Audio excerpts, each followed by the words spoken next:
Well, it's time once again for Mr. Nailsin's Sunday Comics, and since it's October, that means it's Halloween month. And so we'll dip into that genre, if you will, of horror comics. One in particular, and the only one probably, Haunted Thrills. Yes, issue number 3, I believe. Or is it 1? No, that's a letter K. I think this is issue 3. Oh, well, whatever. It's an issue of Haunted Thrills. And, but how thrilling is it? Well, let's find out. Yeah. So here we have the cover, a guy coming home. Looks like he's in bad shape. Says 10 years is a long time to be away. Helen should be pleased to see me. I don't know. 10 years? What if there's, some other guy in there? But, anywho, you get the idea. All right. Well, where's the thing? There we go. What? I don't want them both in there. There we go. Nightmare Mansion will be our first story. Yes. This house meant death, for no one who ever saw it lived. Good Lord, they will never be able to sell this because the real estate guy is like trying to sell it, but he looks at it and he's like, ooh, he can't even do pictures of it or anything. So, man, jeez, he doesn't look great, huh? A little green, a little yellow, jaundice, I suppose. But anyway, and there it stood on Alder Place, brooding and unseen. Well, it would have to be. It's lethal. Someone should blow this thing to bits, except to those who were its victims. Officer Tim Bryan was on in years, and the department had assigned him to a quiet patrol, where the most that troubled him were the neighborhood cats. But one night, what's this? By the powers that be, it's a dead one, and that strange look he has, as if it was fear that took him. Yeah, I guess so. Brian reporting, there's a corpse down here, and later. Makes a man wonder, Sarge, not a mark on him. That's the coroner's job, Brian. You've done your job. Unusual for such a quiet neighborhood, though. As a coroner, I've seen plenty, but this one's special.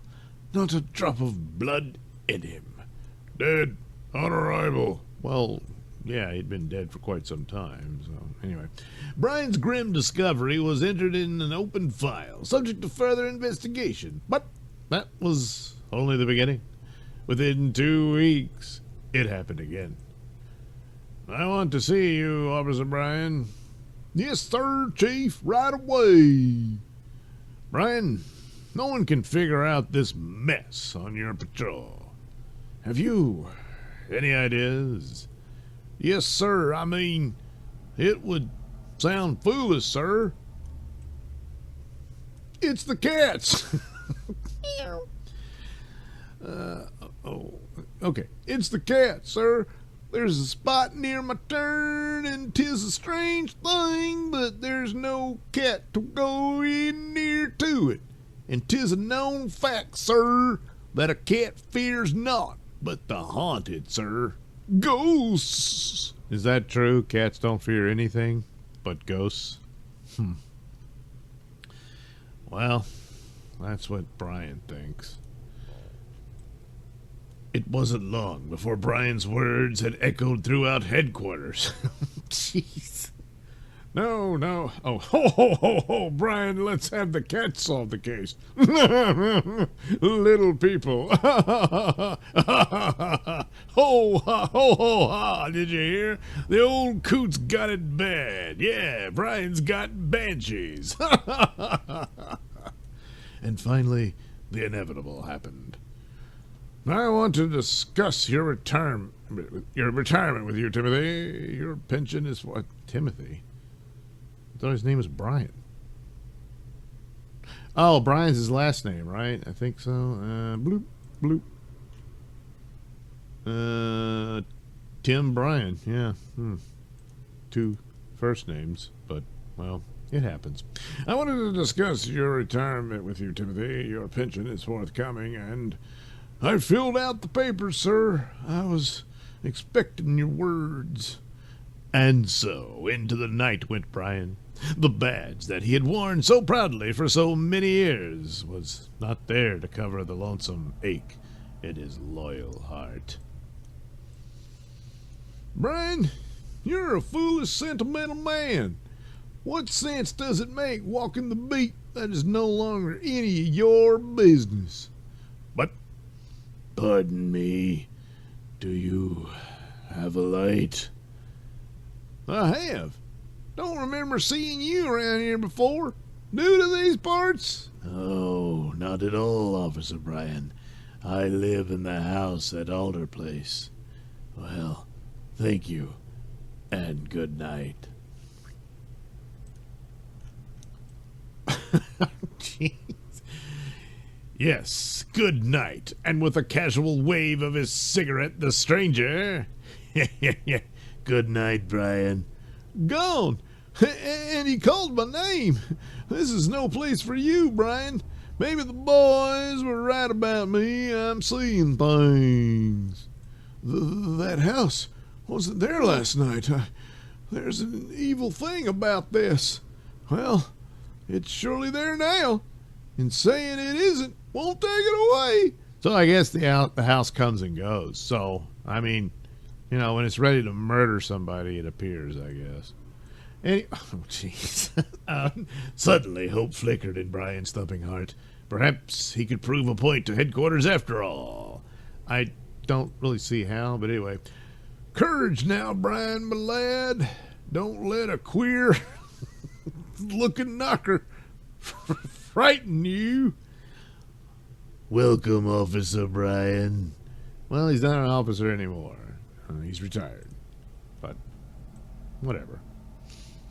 With no will of his own, Brian slowly followed his strange host, and behind him the heavy door swung shut. Who are you? What kind of place is this? My mistress awaits thee, and of her may thou ask. Welcome. Surely I'm dreaming. But no, her voice is too real. I see you've come into our house, O'Brien. Duh. Okay. Those dead men. You. What do you want of me, ma'am? The same? No, for on thee has been laid the hand of the true death. But we have decided that ye shall be kept here until thy time, for thou art one who could destroy us. Oh, no, you don't. Pat Bryan is... Pat Bryan? I thought he was Tim Bryan.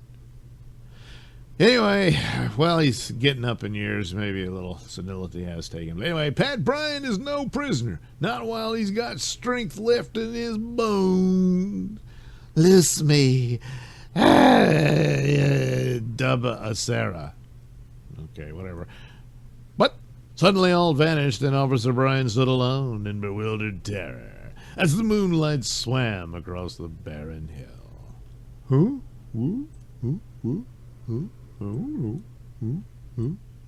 Somehow Brian found his way to his own room, and there frightened thoughts tumbled through his mind until he suddenly recalled a word spoken to him many years ago. Timothy, son, a new broom is a marvelous thing, and used for much more than sweeping out the dust. It's a tool the very devil fears, for it has power over souls that are soiled too. The words filtered through a dim memory, but there was an urgency in their message. Brian once again sought out the Alder Place. This time, he was armed.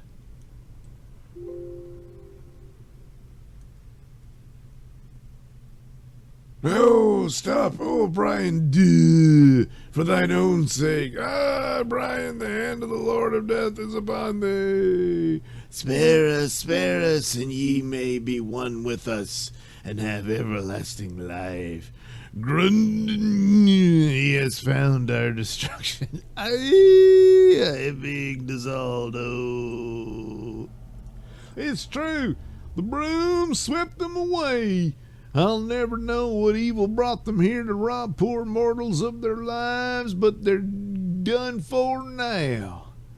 But there was no way of knowing why Officer Brian had been given his strange, unofficial assignment, for in the morning he was found, and about him was the grim evidence of his last task. So, a bunch of dead skeletons all around. Those who carry on in Tim Bryan. He's back to being Tim Bryan, not Pat Bryan. Okay. Tim Bryan's place may doubt the tale, but they'll not forget him, for the cats are back at Alder Place, and the sun plays across a bronze plaque. In memoriam, Officer Timothy Bryan died July 19th, 1951, in the line of duty, courageous, loyal, and faithful to his duties until the end. Gee, what's with all the skeletons and the broom?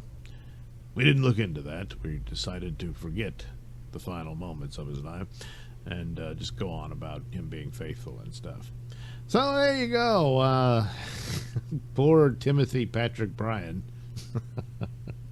No one will know that he swept away the forces of evil. Yeah. Except for the kitty cats. They probably know. And they're happy to have the property back. So, all right. Good one for you, Brian.